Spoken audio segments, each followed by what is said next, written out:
casings, quartz mills and their batteries, aristras, and how to charge them with quicksilver and sulfate of copper, and how to clean them up, and how to reduce the resulting amalgam in the retorts, and how to cast the bullion into pigs, and finally I know how to screen tailings, and also how to hunt for something less robust to do, and find it. I know the argot of the quartz mining and milling industry familiarly, and so whenever Bret Hart introduces that industry into a story, the first time one of his miners opens his mouth I recognize from his phrasing that Hart got the phrasing by listening, like Shakespeare, I mean the Stratford one, not by experience. No one can talk the quartz dialect correctly without learning it with pick and shovel and drill and fuse. I have been a surface miner, gold, and I know all its mysteries, and the dialect that belongs with them, and whenever Hart introduces that industry into a story I know by the phrasing of his characters that neither he nor they have ever served that trade.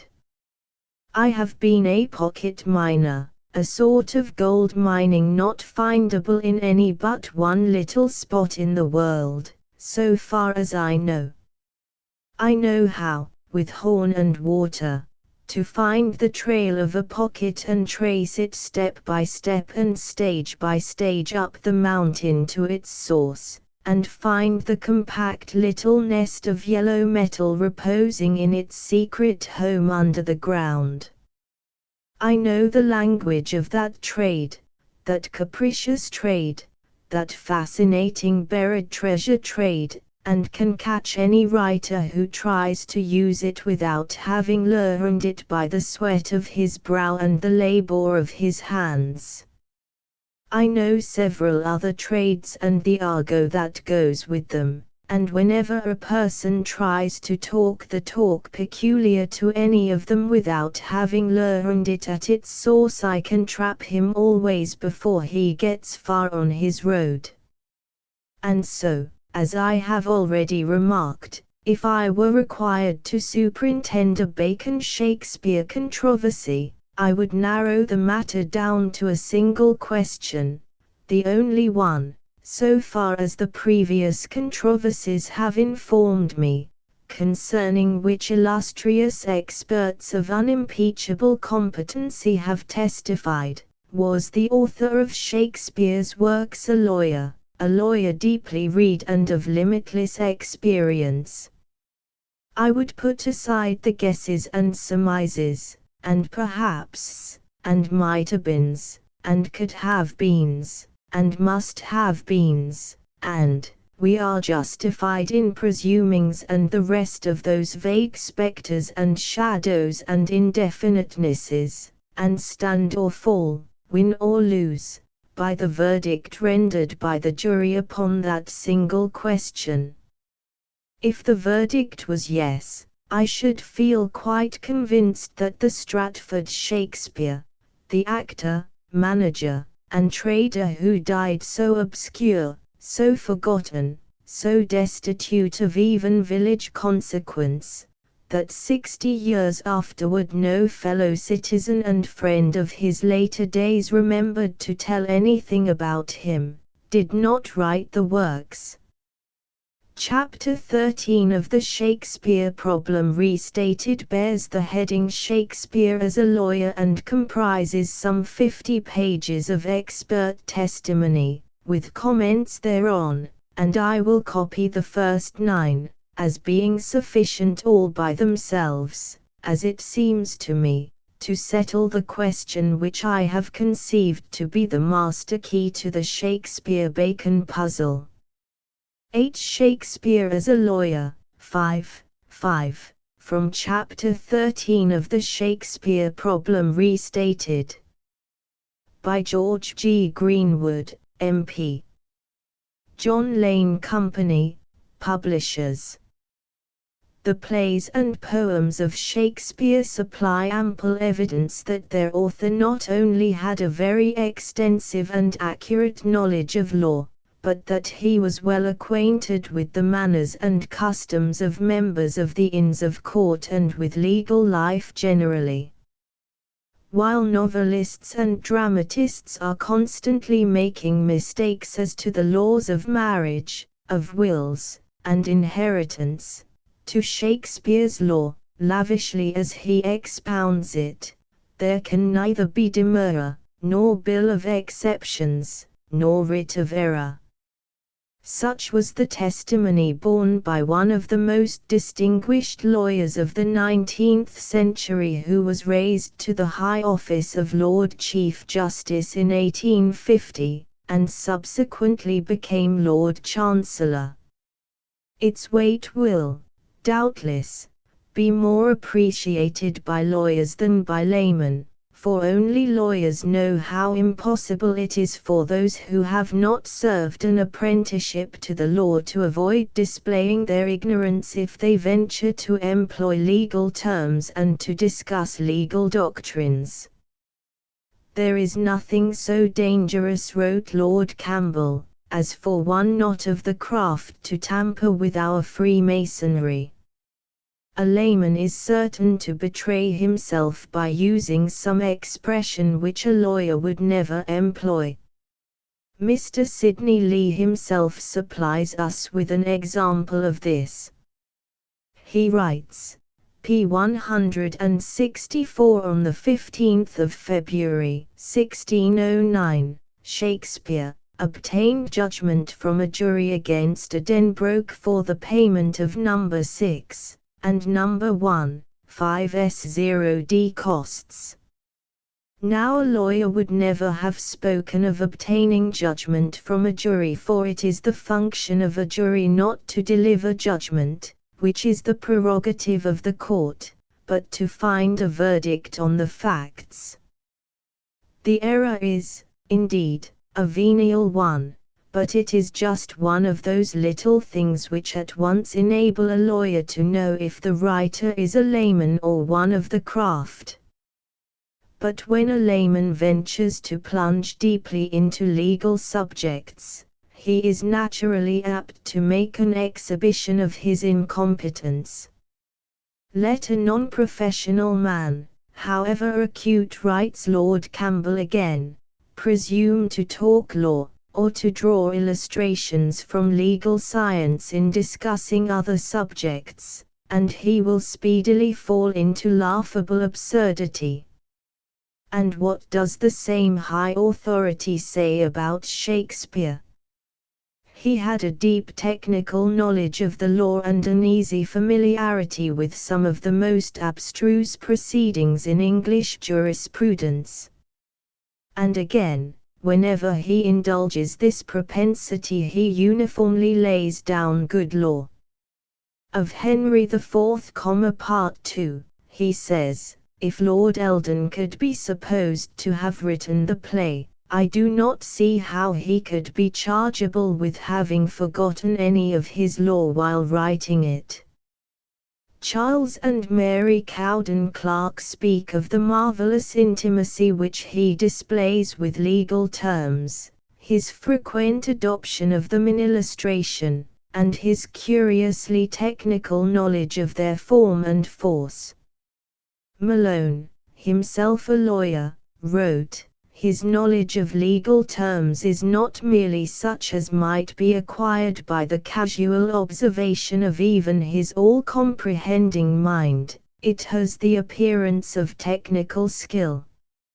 Another lawyer and well-known Shakespearean, Richard Grant White, says, "No dramatist of the time, not even Beaumont, who was the younger son of a judge of the Common Pleas, and who after studying in the Inns of Court abandoned law for the drama, used legal phrases with Shakespeare's readiness and exactness." And the significance of this fact is heightened by another, that it is only to the language of the law that he exhibits this inclination.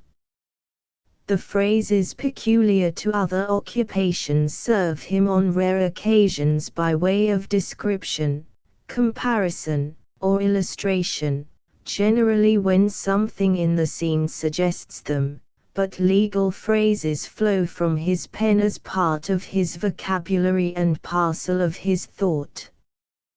Take the word purchase for instance, which, in ordinary use, means to acquire by giving value, but applies in law to all legal modes of obtaining property except by inheritance or descent, and in this peculiar sense the word occurs 5 times in Shakespeare's 34 plays, and only in one single instance in the 54 plays of Beaumont and Fletcher. It has been suggested that it was in attendance upon the courts in London that he picked up his legal vocabulary. But this supposition not only fails to account for Shakespeare's peculiar freedom and exactness in the use of that phraseology, it does not even place him in the way of learning those terms his use of which is most remarkable, which are not such as he would have heard at ordinary proceedings at nisi prius, but such as refer to the tenure or transfer of real property, fine and recovery statutes, merchant purchase, indenture, tenure, double voucher, fee simple, fee farm, remainder, reversion, forfeiture, etc. This conveyancer's jargon could not have been picked up by hanging round the courts of law in London 250 years ago, when suits as to the title of real property were comparatively rare. And besides, Shakespeare uses his law just as freely in his first plays, written in his first London years, as in those produced at a later period. Just as exactly, too, for the correctness and propriety with which these terms are introduced have compelled the admiration of a Chief Justice and a Lord Chancellor. Senator Davis wrote, "We seem to have something more than a sciolist's temerity of indulgence in the terms of an unfamiliar art. No legal solecisms will be found. The abstrusest elements of the common law are impressed into a disciplined service. Over and over again, where such knowledge is unexampled in writers unlearned in the law, Shakespeare appears in perfect possession of it. In the law of real property, its rules of tenure and descents, its entails, its fines and recoveries, their vouchers and double vouchers, in the procedure of the courts, the method of bringing writs and arrests, the nature of actions, the rules of pleading, the law of escapes and of contempt of court, in the principles of evidence, both technical and philosophical, in the distinction between the temporal and spiritual tribunals, in the law of attainder and forfeiture, in the requisites of a valid marriage, in the presumption of legitimacy, in the learning of the law of prerogative, in the inalienable character of the crown. This mastership appears with surprising authority. To all this testimony, and there is much more which I have not cited, may now be added that of a great lawyer of our own times, viz., Sir James Plaistead Wilde, Q.C. 1855, created a Baron of the Exchequer in 1860, promoted to the post of Judge Ordinary and Judge of the Courts of Probate and Divorce in 1863, and better known to the world as Lord Penzance, to which dignity he was raised in 1869. Lord Penzance, as all lawyers know, and as the late Mr. Inderwick, K.C., has testified, was one of the first legal authorities of his day, famous for his remarkable grasp of legal principles and endowed by nature with a remarkable facility for marshalling facts, and for a clear expression of his views. Lord Penzance speaks of Shakespeare's perfect familiarity with not only the principles, axioms, and maxims, but the technicalities of English law, a knowledge so perfect and intimate that he was never incorrect and never at fault. The mode in which this knowledge was pressed into service on all occasions to express his meaning and illustrate his thoughts was quite unexampled. He seems to have had a special pleasure in his complete and ready mastership of it in all its branches. As manifested in the plays, this legal knowledge and learning had therefore a special character which places it on a wholly different footing from the rest of the multifarious knowledge which is exhibited in page after page of the plays. At every turn and point at which the author required a metaphor, simile, or illustration, his mind ever turned first to the law. He seems almost to have thought in legal phrases. The commonest of legal expressions were ever at the end of his pen in description or illustration. That he should have descanted in lawyer language when he had a forensic subject in hand, such as Shylock's bond, was to be expected, but the knowledge of law in Shakespeare was exhibited in a far different manner. It protruded itself on all occasions, appropriate or inappropriate, and mingled itself with strains of thought widely divergent from forensic subjects.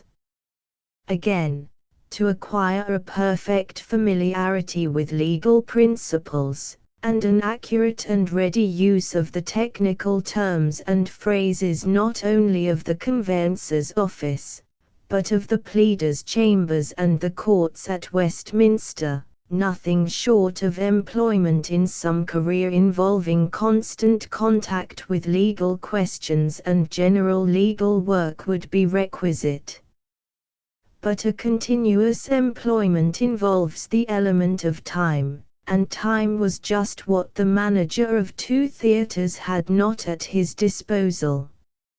In what portion of Shakespeare's, i.e., Sharp's, career would it be possible to point out that time could be found for the interposition of a legal employment in the chambers or offices of practicing lawyers? Stratfordians, as is well known, casting about for some possible explanation of Shakespeare's extraordinary knowledge of law, have made the suggestion that Shakespeare might, conceivably, have been a clerk in an attorney's office before he came to London. Mr. Collier wrote to Lord Campbell to ask his opinion as to the probability of this being true. His answer was as follows: "You require us to believe implicitly a fact, of which, if true, positive and irrefragable evidence in his own handwriting might have been forthcoming to establish it."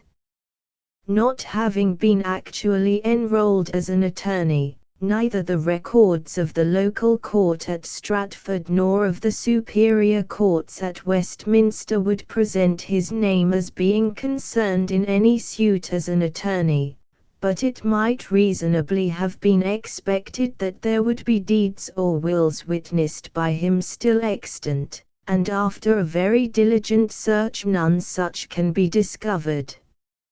Upon this Lord Penzance comments, "It cannot be doubted that Lord Campbell was right in this. No young man could have been at work in an attorney's office without being called upon continually to act as a witness, and in many other ways leaving traces of his work and name. There is not a single fact or incident in all that is known of Shakespeare, even by rumor or tradition, which supports this notion of a clerkship.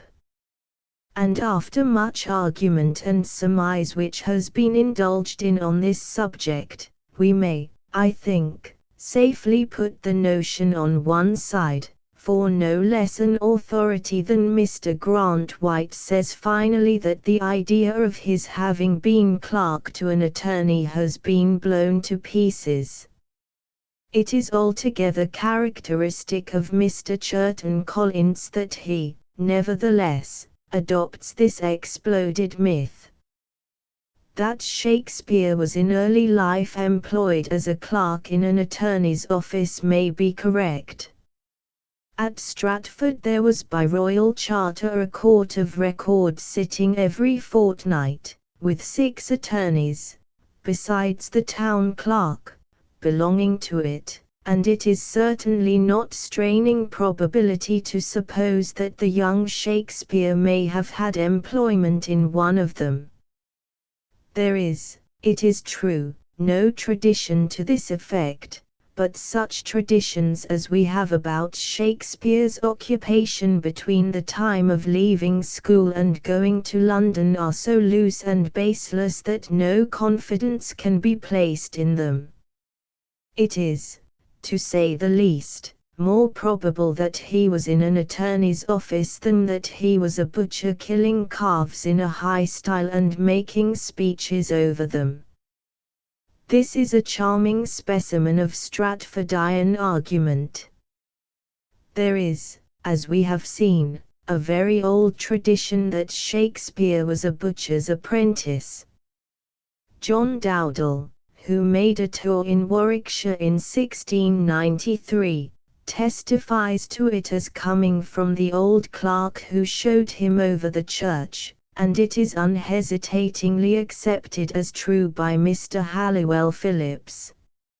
Volume I, p. 11, and Volume II, pp. 71, 72.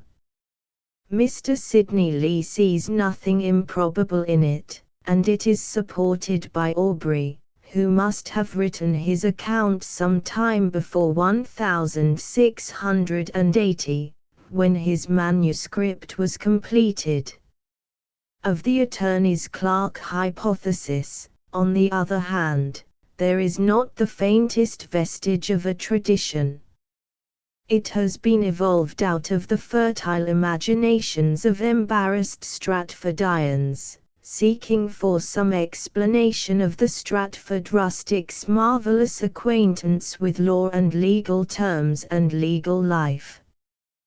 But Mr. Churton Collins has not the least hesitation in throwing over the tradition which has the warrant of antiquity and setting up in its stead this ridiculous invention, for which not only is there no shred of positive evidence, but which, as Lord Campbell and Lord Penzance point out, is really put out of court by the negative evidence, since no young man could have been at work in an attorney's office without being called upon continually to act as a witness, and in many other ways, leaving traces of his work and name.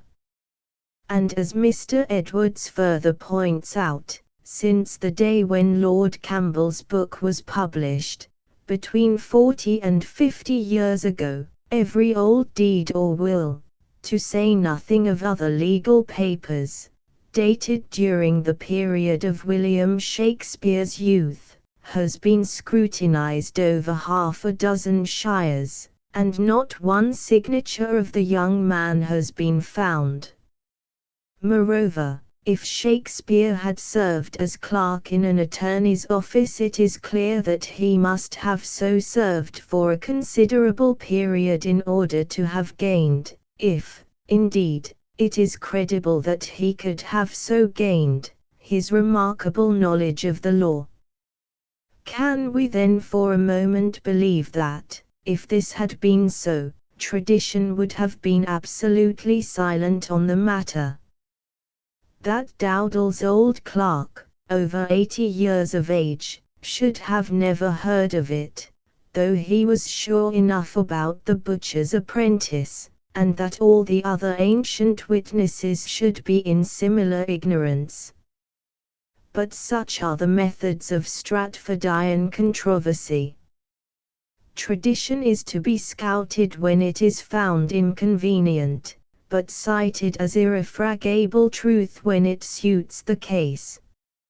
Shakespeare of Stratford was the author of the plays and poems, but the author of the plays and poems could not have been a butcher's apprentice. Away, therefore, with tradition. But the author of the plays and poems must have had a very large and a very accurate knowledge of the law. Therefore, Shakespeare of Stratford must have been an attorney's clerk. The method is simplicity itself. By similar reasoning, Shakespeare has been made a country schoolmaster, a soldier, a physician, a printer, and a good many other things besides, according to the inclination and the exigencies of the commentator. It would not be in the least surprising to find that he was studying Latin as a schoolmaster and law in an attorney's office at the same time. However, we must do Mr. Collins the justice of saying that he has fully recognized, what is indeed tolerably obvious, that Shakespeare must have had a sound legal training. It may, of course, be urged, he writes, that Shakespeare's knowledge of medicine, and particularly that branch of it which related to morbid psychology, is equally remarkable, and that no one has ever contended that he was a physician. Here Mr. Collins is wrong. That contention also has been put forward. It may be urged that his acquaintance with the technicalities of other crafts and callings, notably of marine and military affairs, was also extraordinary, and yet no one has suspected him of being a sailor or a soldier. Wrong again. Why, even Messrs. Garnett and Goss suspect that he was a soldier. This may be conceded, but the concession hardly furnishes an analogy. To these and all other subjects he recurs occasionally, and in season, but with reminiscences of the law his memory, as is abundantly clear, was simply saturated. In season and out of season, now in manifest, now in recondite application, he presses it into the service of expression and illustration.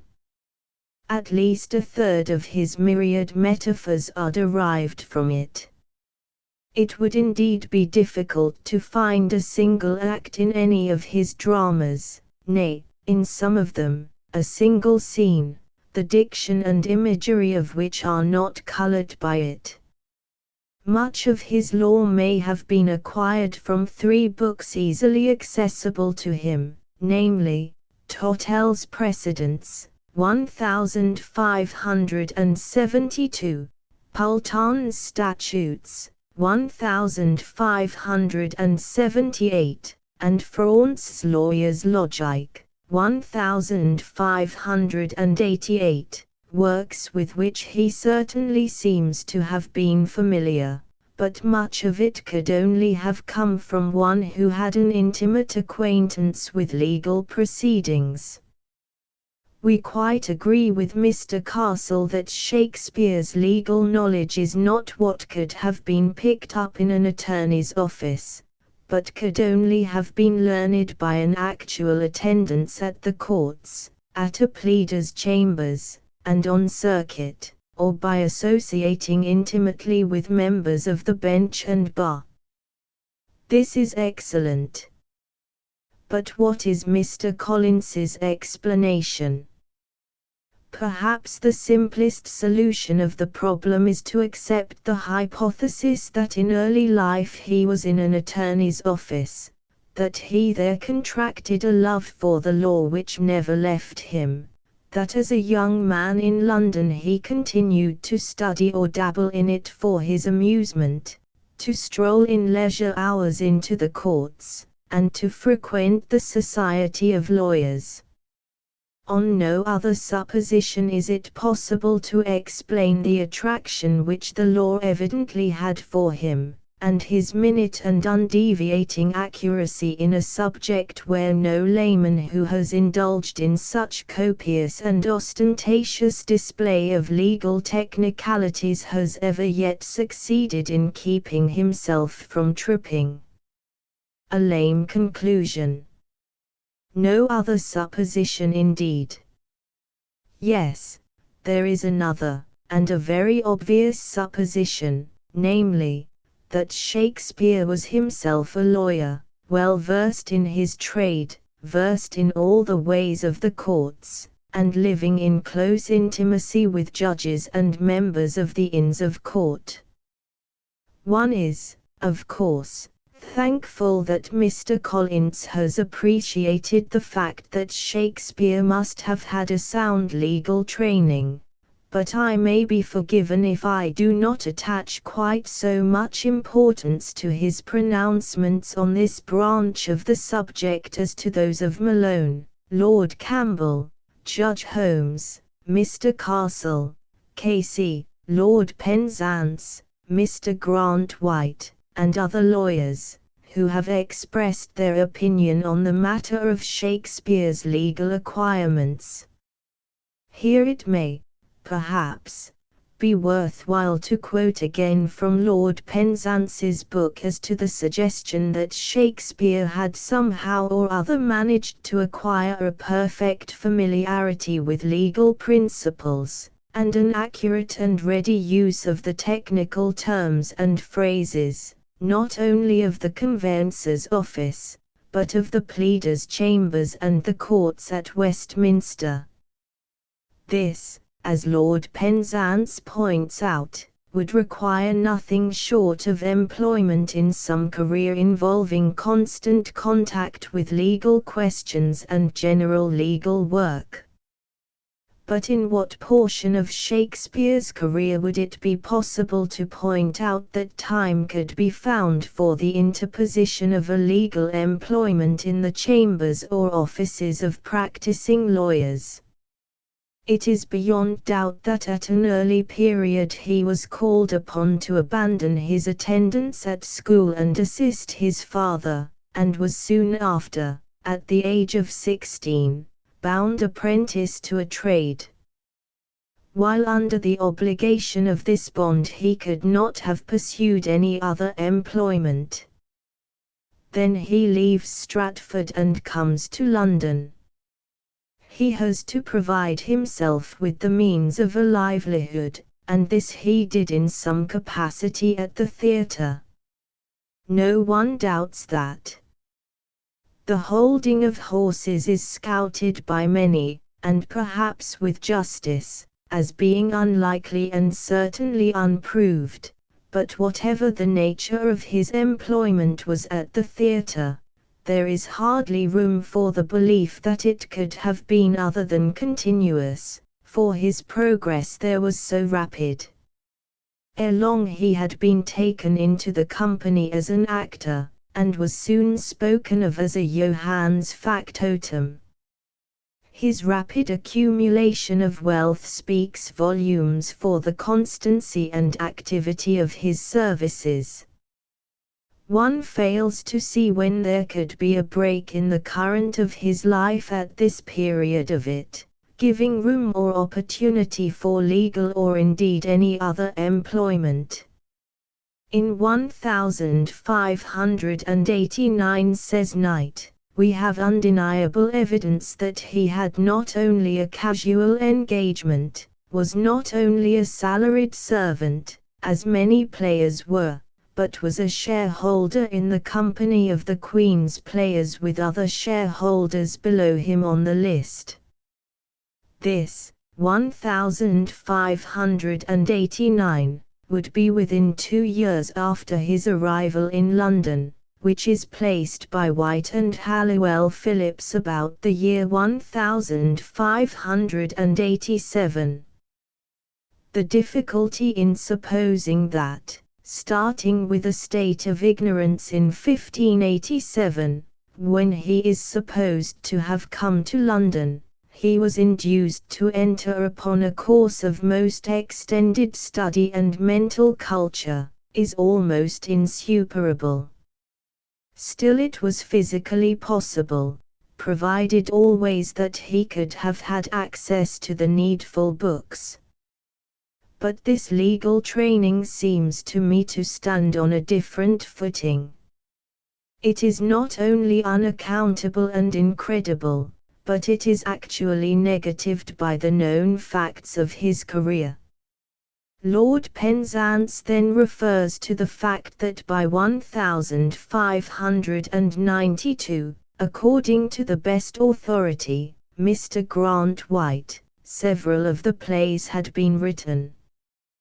The Comedy of Errors in 1589, Love's Labours Lost in 1589, Two Gentlemen of Verona in 1589 or 1590 and so forth, and then asks, with this catalogue of dramatic work on hand, was it possible that he could have taken a leading part in the management and conduct of 2 theatres, and if Mr. Phillips is to be relied upon, taken his share in the performances of the provincial tours of his company, and at the same time devoted himself to the study of the law in all its branches so efficiently as to make himself complete master of its principles and practice, and saturate his mind with all its most technical terms.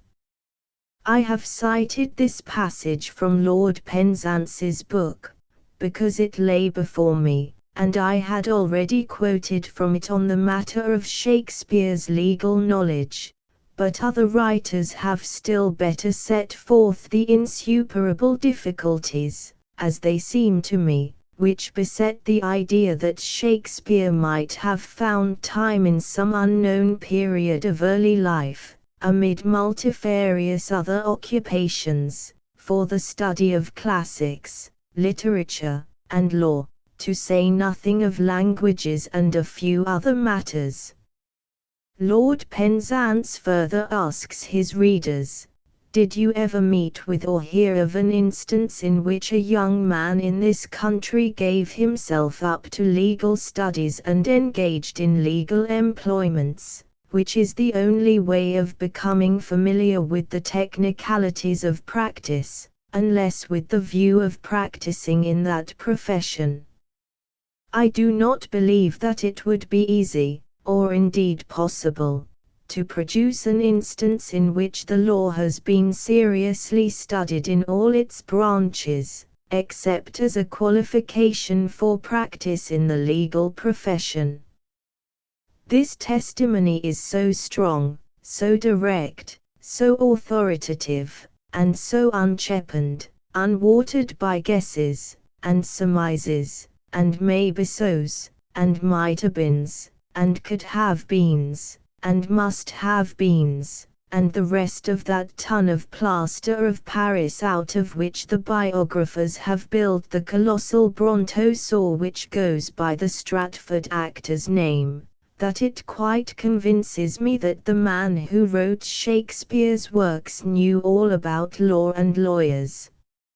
Also, that that man could not have been the Stratford Shakespeare, and wasn't. Who did write these works, then? I wish I knew. 9. Did Francis Bacon write Shakespeare's works? Nobody knows. We cannot say we know a thing when that thing has not been proved. Know is too strong a word to use when the evidence is not final and absolutely conclusive. We can infer, if we want to, like those slaves. No, I will not write that word, it is not kind, it is not courteous.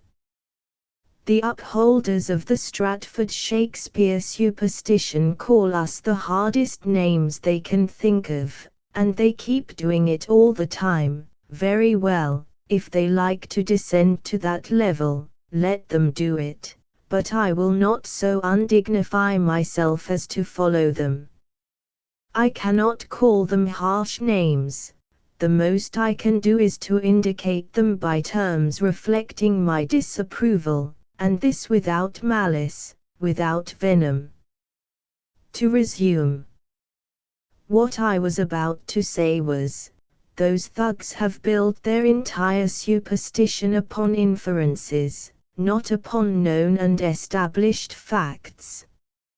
It is a weak method, and poor, and I am glad to be able to say our side never resorts to it while there is anything else to resort to. But when we must, and we have now arrived at a place of that sort. Since the Stratford Shakespeare couldn't have written the works, we infer that somebody did. Who was it, then? This requires some more inferring. Ordinarily, when an unsigned poem sweeps across the continent like a tidal wave whose roar and boom and thunder are made up of admiration, delight, and applause, a dozen obscure people rise up and claim the authorship. Why a dozen, instead of only one or two? One reason is, because there are a dozen that are recognizably competent to do that poem. Do you remember Beautiful Snow? Do you remember Rock Me to Sleep, Mother, Rock Me to Sleep? Do you remember Backward, Turn, Backward, O Time, in Thy Flight? Make me a child again just for tonight. I remember them very well. Their authorship was claimed by most of the grown-up people who were alive at the time, and every claimant had one plausible argument in his favor, at least, to wit, he could have done the authoring, he was competent. Have the works been claimed by a dozen? They haven't. There was good reason. The world knows there was but one man on the planet at the time who was competent, not a dozen, and not two. A long time ago the dwellers in a far country used now and then to find a procession of prodigious footprints stretching across the plain, footprints that were 3 miles apart, each footprint a third of a mile long and a furlong deep, and with forests and villages mashed to mush in it. Was there any doubt as to who made that mighty trail? Were there a dozen claimants? Were there two? No, the people knew who it was that had been along there. There was only one Hercules. There has been only one Shakespeare. There couldn't be two. Certainly there couldn't be two at the same time. It takes ages to bring forth a Shakespeare, and some more ages to match him. This one was not matched before his time, nor during his time, and hasn't been matched since. The prospect of matching him in our time is not bright. The Baconians claim that the Stratford Shakespeare was not qualified to write the works, and that Francis Bacon was. They claim that Bacon possessed the stupendous equipment, both natural and acquired, for the miracle, and that no other Englishman of his day possessed the like, or, indeed, anything closely approaching it. Macaulay, in his essay, has much to say about the splendor and horizonless magnitude of that equipment. Also, he has synopsized Bacon's history, a thing which cannot be done for the Stratford Shakespeare, for he hasn't any history to synopsize. Bacon's history is open to the world, from his boyhood to his death in old age, a history consisting of known facts, displayed in minute and multitudinous detail, facts, not guesses and conjectures and might-have-beens. whereby it appears that he was born of a race of statesmen, and had a Lord Chancellor for his father, and a mother who was distinguished both as a linguist and a theologian. She corresponded in Greek with Bishop Jewel, and translated his Apologia from the Latin so correctly that neither he nor Archbishop Parker could suggest a single alteration. It is the atmosphere we are reared in that determines how our inclinations and aspirations shall tend. The atmosphere furnished by the parents to the son in this present case was an atmosphere saturated with learning, with thinkings and ponderings upon deep subjects, and with polite culture. It had its natural effect. Shakespeare of Stratford was reared in a house which had no use for books, since its owners, his parents, were without education. This may have had an effect upon the son, but we do not know, because we have no history of him of an informing sort. There were but few books anywhere, in that day, and only the well-to-do and highly educated possessed them, they being almost confined to the dead languages. All the valuable books then extant in all the vernacular dialects of Europe would hardly have filled a single shelf, imagine it. The few existing books were in the Latin tongue mainly. A person who was ignorant of it was shut out from all acquaintance, not merely with Cicero and Virgil, but with the most interesting memoirs, state papers, and pamphlets of his own time, a literature necessary to the Stratford lad, for his fictitious reputation's sake, since the writer of his works would begin to use it wholesale and in a most masterly way before the lad was hardly more than out of his teens and into his 20s. At 15 Bacon was sent to the university, and he spent 3 years there. Thence he went to Paris in the train of the English ambassador, and there he mingled daily with the wise, the cultured, the great, and the aristocracy of fashion, during another 3 years. A total of 6 years spent at the sources of knowledge, knowledge both of books and of men.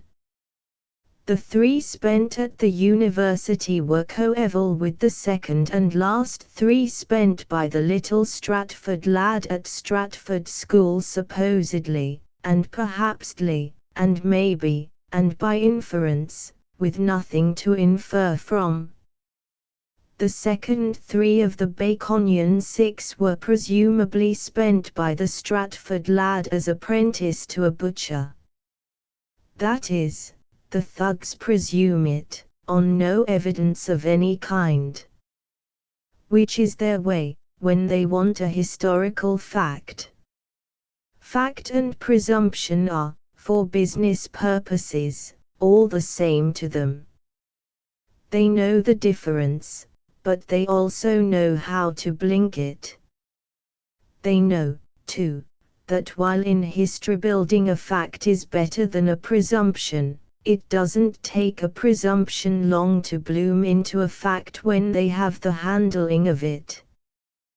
They know by old experience that when they get hold of a presumption tadpole he is not going to stay tadpole in their history tank, no, they know how to develop him into the giant four-legged bullfrog of fact, and make him sit up on his hams, and puff out his chin, and look important and insolent and come to stay, and assert his genuine Simon pure authenticity with a thundering bellow that will convince everybody because it is so loud.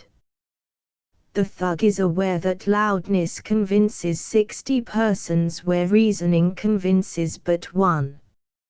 I wouldn't be a thug, not even if, but never mind about that, it has nothing to do with the argument, and it is not noble in spirit besides. If I am better than a thug, is the merit mine? No, it is his. Then to him be the praise. That is the right spirit. They presume the lad severed his presumed connection with the Stratford school to become apprentice to a butcher. They also presume that the butcher was his father. They don't know. There is no written record of it, nor any other actual evidence. If it would have helped their case any, they would have apprenticed him to 30 butchers, to 50 butchers, to a wilderness of butchers, all by their patented method presumption. If it will help their case they will do it yet, and if it will further help it, they will presume that all those butchers were his father. And the week after, they will say it. Why, it is just like being the past tense of the compound reflexive adverbial incandescent hypodermic irregular accusative noun of multitude, which is father to the expression which the grammarians call verb. It is like a whole ancestry, with only one posterity. To resume. Next, the young Bacon took up the study of law, and mastered that abstruse science.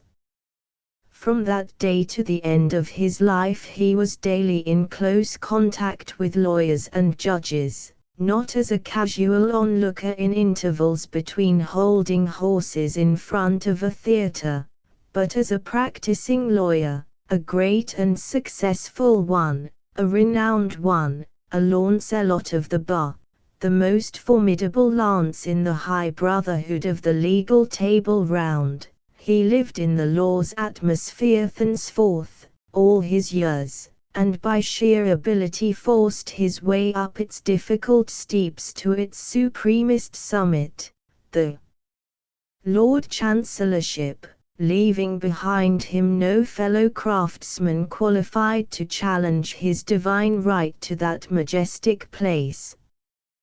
When we read the praises bestowed by Lord Penzance and the other illustrious experts upon the legal condition and legal aptnesses, brilliances, profundities, and felicities so prodigally displayed in the plays, and try to fit them to the historyless Stratford stage manager, they sound wild, strange, incredible, ludicrous.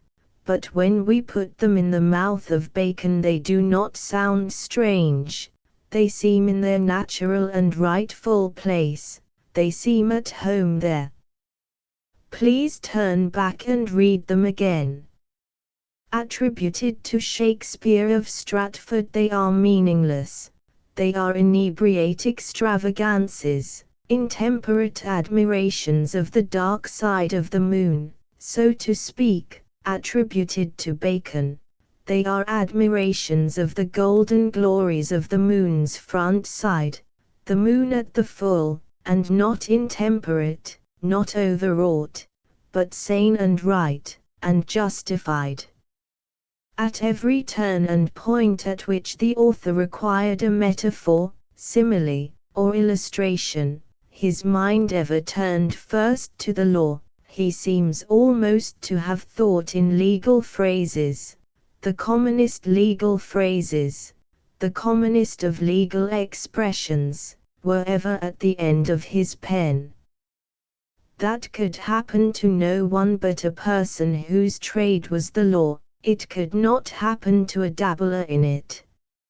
Veteran mariners fill their conversation with sailor phrases and draw all their similes from the ship and the sea and the storm, but no mere passenger ever does it, be he of Stratford or elsewhere, or could do it with anything resembling accuracy, if he were hardy enough to try. Please read again what Lord Campbell and the other great authorities have said about Bacon when they thought they were saying it about Shakespeare of Stratford.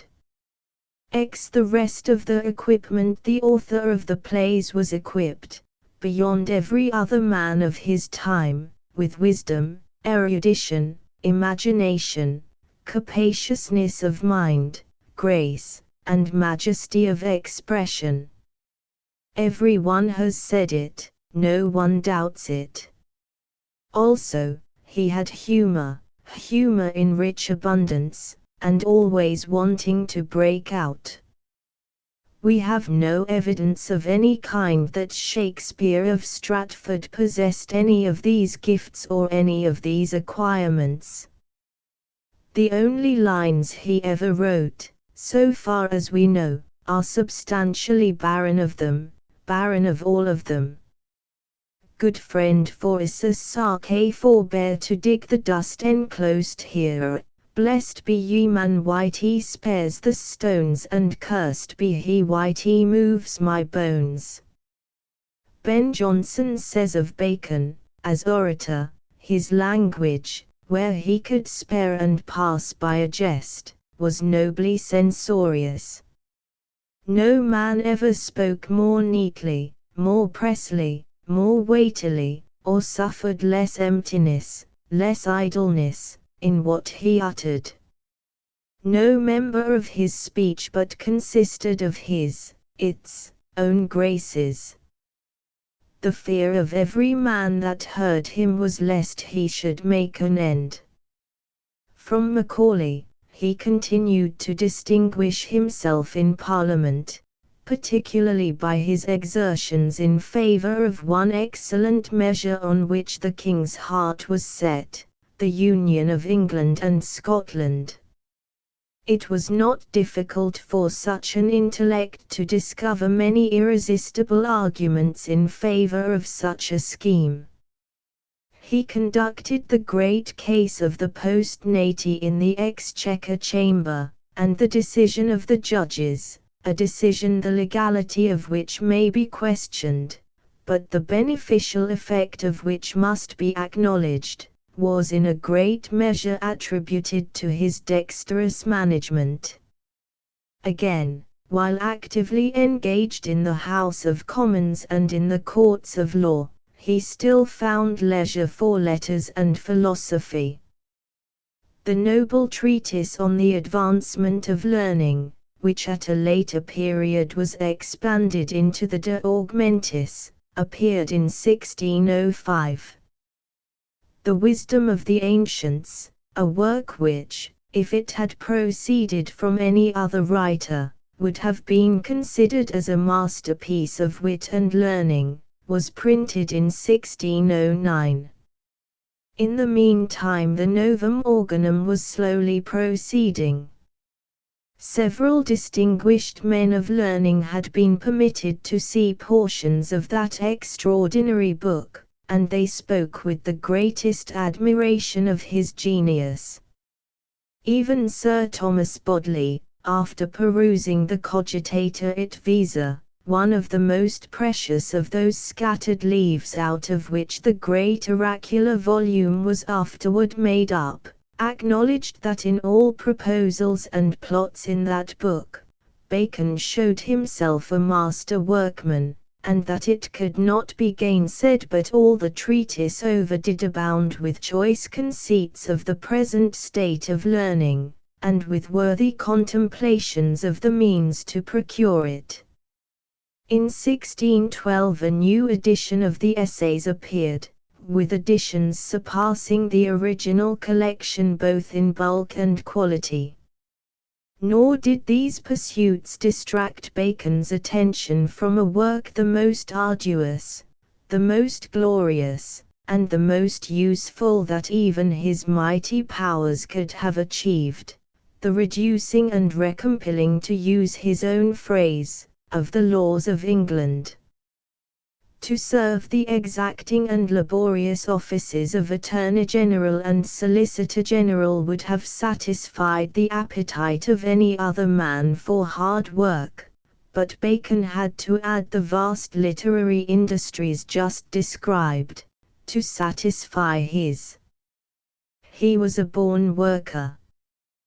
The service which he rendered to letters during the last 5 years of his life, amid 10,000 distractions and vexations, increase the regret with which we think on the many years which he had wasted, to use the words of Sir Thomas Bodley, on such study as was not worthy such a student.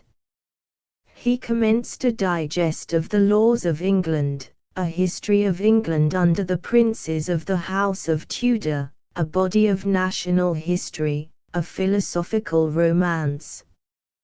He made extensive and valuable additions to his essays. He published the inestimable treatise De Augmentis Scientiarum. Did these labors of Hercules fill up his time to his contentment, and quiet his appetite for work? Not entirely. The trifles with which he amused himself in hours of pain and languor bore the mark of his mind. The best jest book in the world is that which he dictated from memory, without referring to any book, on a day on which illness had rendered him incapable of serious study. Here are some scattered remarks, from Macaulay, which throw light upon Bacon, and seem to indicate, and maybe demonstrate, that he was competent to write the plays and poems. With great minuteness of observation he had an amplitude of comprehension such as has never yet been vouchsafed to any other human being.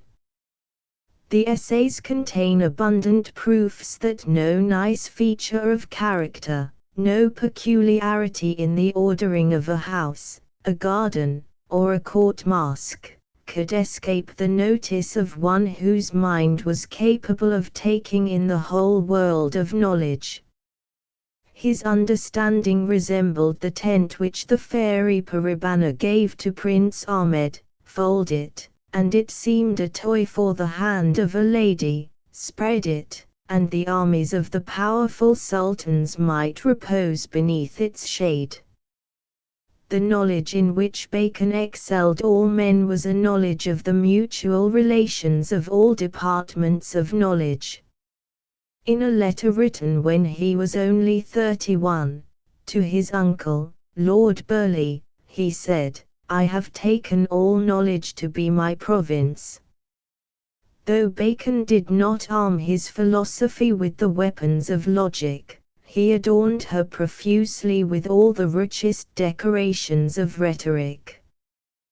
The practical faculty was powerful in Bacon, but not, like his wit, so powerful as occasionally to usurp the place of his reason and to tyrannize over the whole man. There are too many places in the plays where this happens. Poor old dying John of Gaunt volleying second-rate puns at his own name, is a pathetic instance of it. We may assume that it is Bacon's fault, but the Stratford Shakespeare has to bear the blame. No imagination was ever at once so strong and so thoroughly subjugated. It stopped at the first check from good sense. In truth, much of Bacon's life was passed in a visionary world, amid things as strange as any that are described in the Arabian tales, amid buildings more sumptuous than the palace of Aladdin, fountains more wonderful than the golden water of Parizade, conveyances more rapid than the hippogriff of Ruggiero, arms more formidable than the lance of Astolfo, remedies more efficacious than the balsam of Fabres. Yet in his magnificent daydreams there was nothing wild, nothing but what sober reason sanctioned. Bacon's greatest performance is the first book of the Novum Organum. Every part of it blazes with wit, but with wit which is employed only to illustrate and decorate truth. No book ever made so great a revolution in the mode of thinking, overthrew so many prejudices, introduced so many new opinions. But what we most admire is the vast capacity of that intellect which, without effort, takes in at once all the domains of science, all the past, the present and the future, all the errors of 2000 years, all the encouraging signs of the passing times, all the bright hopes of the coming age. He had a wonderful talent for packing thought close and rendering it portable. His eloquence would alone have entitled him to a high rank in literature. It is evident that he had each and every one of the mental gifts and each and every one of the acquirements that are so prodigally displayed in the plays and poems, and in much higher and richer degree than any other man of his time or of any previous time. He was a genius without a mate, a prodigy not mateable. There was only one of him. The planet could not produce two of him at one birth, nor in one age. He could have written anything that is in the plays and poems. He could have written this, the cloud-capped towers, the gorgeous palaces, the solemn temples, the great globe itself, yea, all which it inherit, shall dissolve, and, like an insubstantial pageant faded, leave not a rack behind. We are such stuff as dreams are made on, and our little life is rounded with a sleep. Also, he could have written this, but he refrained. Good friend Phoesus Sake forbear to dig the dust enclosed here.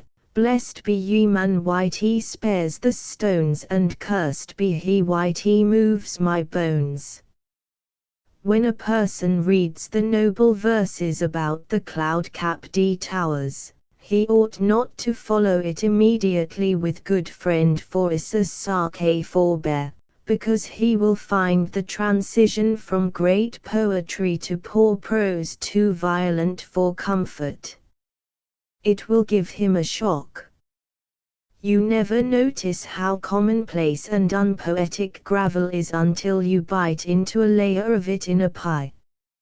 11. Am I trying to convince anybody that Shakespeare did not write Shakespeare's works? Ah, now, what do you take me for? Would I be so soft as that, after having known the human race familiarly for nearly 74 years?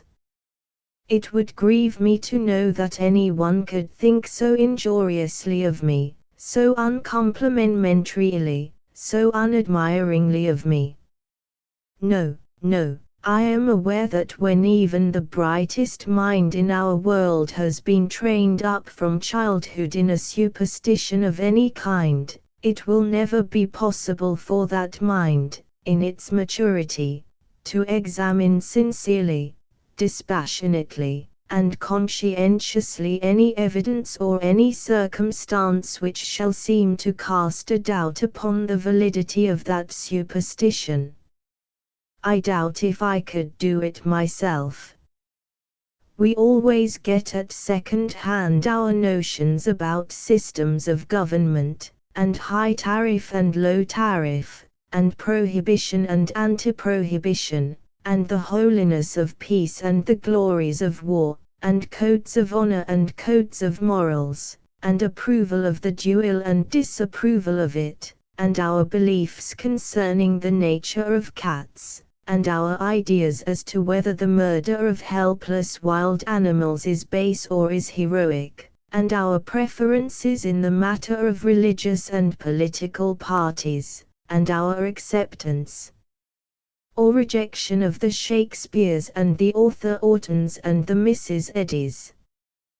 We get them all at second hand, we reason none of them out for ourselves.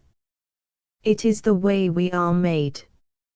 It is the way we are all made, and we can't help it, we can't change it. And whenever we have been furnished a fetish, and have been taught to believe in it, and love it and worship it, and refrain from examining it, there is no evidence, howsoever clear and strong, that can persuade us to withdraw from it our loyalty and our devotion. In morals, conduct, and beliefs we take the color of our environment and associations, and it is a color that can safely be warranted to wash. Whenever we have been furnished with a tar baby ostensibly stuffed with jewels, and warned that it will be dishonorable and irreverent to disembowel it and test the jewels, we keep our sacrilegious hands off it. We submit, not reluctantly, but rather gladly, for we are privately afraid we should find, upon examination, that the jewels are of the sort that are manufactured at North Adams, Mass. I haven't any idea that Shakespeare will have to vacate his pedestal this side of the year 2209. Disbelief in him cannot come swiftly. Disbelief in a healthy and deeply loved tar baby has never been known to disintegrate swiftly. It is a very slow process. It took several thousand years to convince our fine race, including every splendid intellect in it, that there is no such thing as a witch. It has taken several thousand years to convince the same fine race, including every splendid intellect in it, that there is no such person as Satan. It has taken several centuries to remove perdition from the Protestant Church's program of post-mortem entertainments. It has taken a weary long time to persuade American Presbyterians to give up infant damnation and try to bear it the best they can, and it looks as if their Scotch brethren will still be burning babies in the everlasting fires when Shakespeare comes down from his perch. We are the reasoning race. We can't prove it by the above examples, and we can't prove it by the miraculous histories built by those Stratfordolaters out of a hatful of rags and a barrel of sawdust, but there is a plenty of other things we can prove it by, if I could think of them. We are the reasoning race, and when we find a vague file of chipmunk tracks stringing through the dust of Stratford village, we know by our reasoning bowers that Hercules has been along there. I feel that our fetish is safe for 3 centuries yet. The bust, too, there in the Stratford church. The precious bust, the priceless bust, the calm bust, the serene bust, the emotionless bust, with the dandy mustache, and the putty face, unseamed of care, that face which has looked passionlessly down upon the odd pilgrim for 150 years and will still look down upon the odd pilgrim 300 more, with the deep, deep, deep, subtle, subtle, subtle expression of a bladder. 12. Irreverence. One of the most trying defects which I find in these, what shall I call them? For I will not apply injurious epithets to them, the way they do to us, such violations of courtesy being repugnant to my nature and my dignity. The farthest I can go in that direction is to call them by names of limited reverence, names merely descriptive, never unkind, never offensive, never tainted by harsh feeling. If they would do like this, they would feel better in their hearts. Very well, then, to proceed. One of the most trying defects which I find in these Stratfordolaters, these Shakespeareans, these thugs, these Bangalores, these troglodytes, these hermaphrodites, these blatherskites, these buccaneers, these bundoliers, is their spirit of irreverence. It is detectable in every utterance of theirs when they are talking about us. I am thankful that in me there is nothing of that spirit. When a thing is sacred to me, it is impossible for me to be irreverent toward it. I cannot call to mind a single instance where I have ever been irreverent, except towards the things which were sacred to other people. Am I in the right? I think so. But I ask no one to take my unsupported word. No, look at the dictionary, let the dictionary decide. Here is the definition: irreverence. The quality or condition of irreverence toward God and sacred things. What does the Hindu say? He says it is correct. He says irreverence is lack of respect for Vishnu, and Brahma, and Krishna, and his other gods, and for his sacred cattle, and for his temples and the things within them. He endorses the definition, you see, and there are 300 million Hindus or their equivalents back of him. The dictionary had the acute idea that by using the capital G it could restrict irreverence to lack of reverence for our deity and our sacred things, but that ingenious and rather sly idea miscarried, for by the simple process of spelling his deities with capitals the Hindu confiscates the definition and restricts it to his own sects, thus making it clearly compulsory upon us to revere his gods and his sacred things, and nobody's else. We can't say a word, for he has our own dictionary at his back, and its decision is final. This law, reduced to its simplest terms, is this: 1. Whatever is sacred to the Christian must be held in reverence by everybody else. 2. Whatever is sacred to the Hindu must be held in reverence by everybody else. 3. Therefore, by consequence, logically, and indisputably, whatever is sacred to me must be held in reverence by everybody else. Now then, what aggravates me is that these troglodytes and Muscovites and Bundoliers and buccaneers are also trying to crowd in and share the benefit of the law, and compel everybody to revere their Shakespeare and hold him sacred. We can't have that, there's enough of us already. If you go on widening and spreading and inflating the privilege, it will presently come to be conceded that each man's sacred things are the only ones, and the rest of the human race will have to be humbly reverent toward them or suffer for it. That can surely happen, and when it happens, the word irreverence will be regarded as the most meaningless, and foolish, and self-conceited, and insolent, and impudent, and dictatorial word in the language. And people will say, whose business is it what gods I worship and what things hold sacred? Who has the right to dictate to my conscience, and where did he get that right? We cannot afford to let that calamity come upon us.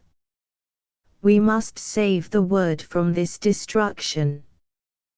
There is but one way to do it, and that is to stop the spread of the privilege and strictly confine it to its present limits, that is, to all the Christian sects, to all the Hindu sects, and me.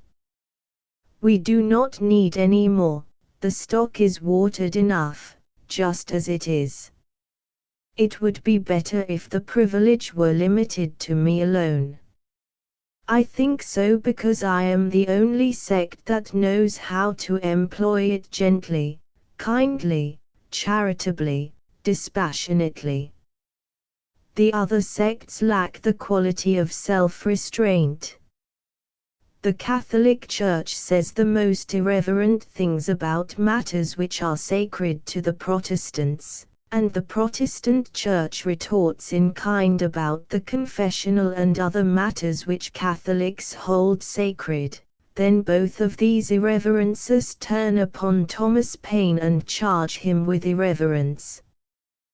This is all unfortunate, because it makes it difficult for students equipped with only a low grade of mentality to find out what irreverence really is. It will surely be much better all around if the privilege of regulating the irreverent and keeping them in order shall eventually be withdrawn from all the sects but me. Then there will be no more quarreling, no more bandying of disrespectful epithets, no more heart-burnings. There will then be nothing sacred involved in this Bacon-Shakespeare controversy except what is sacred to me. That will simplify the whole matter, and trouble will cease. There will be irreverence no longer, because I will not allow it.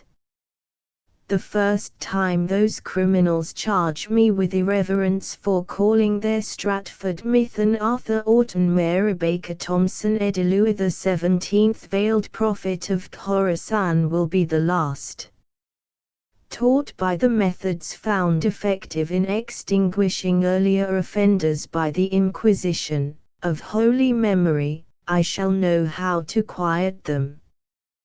13. Isn't it odd, when you think of it, that you may list all the celebrated Englishmen, Irishmen, and Scotchmen of modern times, clear back to the first Tudors, a list containing 500 names, shall we say, and you can go to the histories, biographies, and cyclopedias and learn the particulars of the lives of every one of them. Every one of them except one, the most famous, the most renowned, by far the most illustrious of them all, Shakespeare.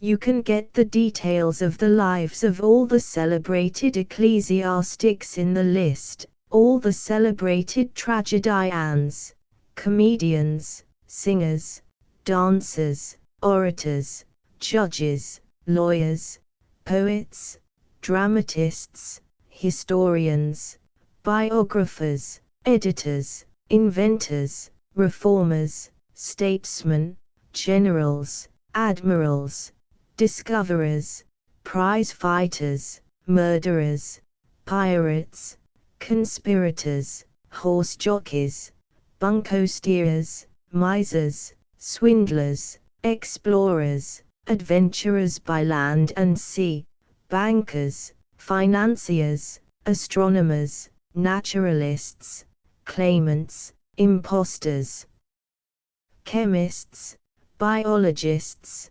geologists, philologists, college presidents and professors, architects, engineers, painters, sculptors, politicians, agitators, rebels, revolutionists, patriots, demagogues, clowns, cooks, freaks, philosophers, burglars, highwaymen, journalists, physicians, surgeons. You can get the life histories of all of them but one. Just one, the most extraordinary and the most celebrated of them all, Shakespeare. You may add to the list the 1,000 celebrated persons furnished by the rest of Christendom in the past 4 centuries, and you can find out the life histories of all those people, too. You will then have listed 1,500 celebrities, and you can trace the authentic life histories of the whole of them. Save one, far and away the most colossal prodigy of the entire accumulation, Shakespeare. About him you can find out nothing. Nothing of even the slightest importance. Nothing worth the trouble of stowing away in your memory. Nothing that even remotely indicates that he was ever anything more than a distinctly commonplace person, a manager, an actor of inferior grade, a small trader in a small village that did not regard him as a person of any consequence, and had forgotten all about him before he was fairly cold in his grave. We can go to the records and find out the life history of every renowned racehorse of modern times, but not Shakespeare's. There are many reasons why, and they have been furnished in cartloads of guess and conjecture by those troglodytes, but there is one that is worth all the rest of the reasons put together, and is abundantly sufficient all by itself. He hadn't any history to record. There is no way of getting around that deadly fact. And no sane way has yet been discovered of getting around its formidable significance. Its quite plain significance, to any but those thugs, I do not use the term unkindly, is, that Shakespeare had no prominence while he lived, and none until he had been dead 2 or 3 generations. The plays enjoyed high fame from the beginning, and if he wrote them it seems a pity the world did not find it out. He ought to have explained that he was the author, and not merely a nom de plume for another man to hide behind. If he had been less intemperately solicitous about his bones, and more solicitous about his works, it would have been better for his good name, and a kindness to us. The bones were not important.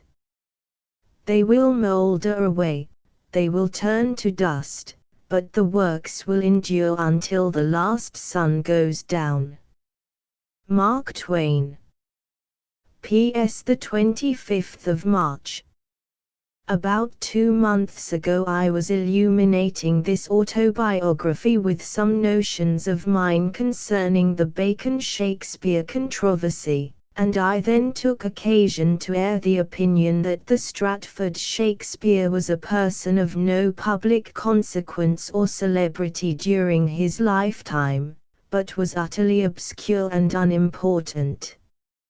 And not only in Great London, but also in the little village where he was born, where he lived a quarter of a century, and where he died and was buried.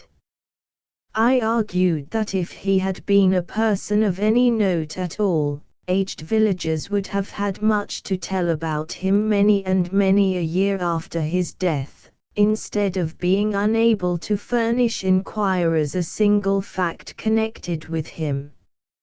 I believed, and I still believe, that if he had been famous, his notoriety would have lasted as long as mine has lasted in my native village out in Missouri.